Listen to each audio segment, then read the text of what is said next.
Ito na yung isa sa mga request na nabasa natin sa comment section last time. Tiramisu cake with ladyfingers recipe. Dito meron na tayong 4 large egg. Bali, sineparate natin yung whites dun sa yolk. I-whip lang natin to at nakikita nyo dito gamit natin ay hand mixer. At unti-unti lang natin ilalagay yung ating sugar na 50 to 60 grams. Depende yan sa tamis na gusto nyo ng ladyfingers. And then yung egg yolks na 4 pieces, ilalagay natin yan one at a time. Kung mapapansin nyo itong ginagawa natin, para may pagkakahawig siya dun sa pianono recipe natin.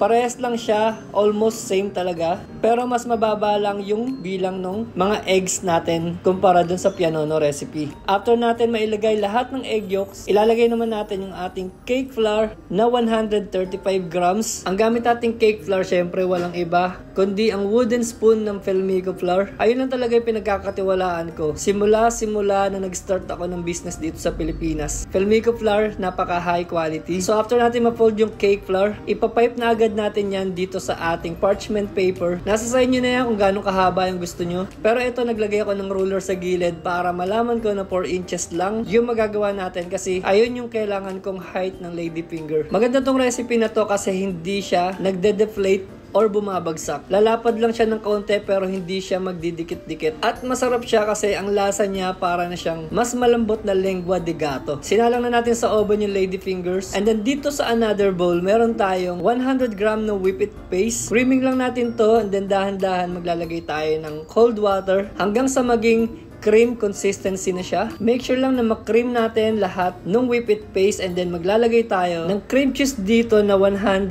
grams din. Sa totoo lang mga Lodi Cakes, kapag gagawa kayo ng tiramisu, much better na gagamitin natin ay mascarpone. Much better yon kumpara sa cream cheese. Pero dahil wala tayong available na mascarpone dito at napakarami naman nating cream cheese, yun na lang yung ginamit natin. Kailangan lang hindi mangibabaw yung lasa ng cream cheese doon sa frosting natin. And then dito naghalo tayo ng cold water with sugar and mocha flavorade. Ayun din yung ginagamit na pang soak dito sa ating ladyfingers. And then after medyo lumamig-lamig na yung ladyfingers natin, lalagyan na natin siya ng powdered sugar sa ibabaw. At sobrang sarap nito, promise. And then assemble na natin yung cakes natin. Sobrang simple lang nito. Yung usual na tiramisu cake, yung ladyfingers mismo yung ginagamit as cake base. Pero dito, ginawa ko yung ginagawa namin sa ibang bansa noon. Dati kasi gumagamit kami ng sponge cake, pero dito, chiffon cake na vanilla flavor. And then, binabasa natin yung surface ng chiffon natin, yung ginawa nating syrup or coffee syrup. And then, same process lang tulad ng ginagawa natin ng mga cakes. Almost same lang naman siya. Walang pinag-iba. Kada layer merong filling. And nasa sa inyo na rin yan kung ilang layers ng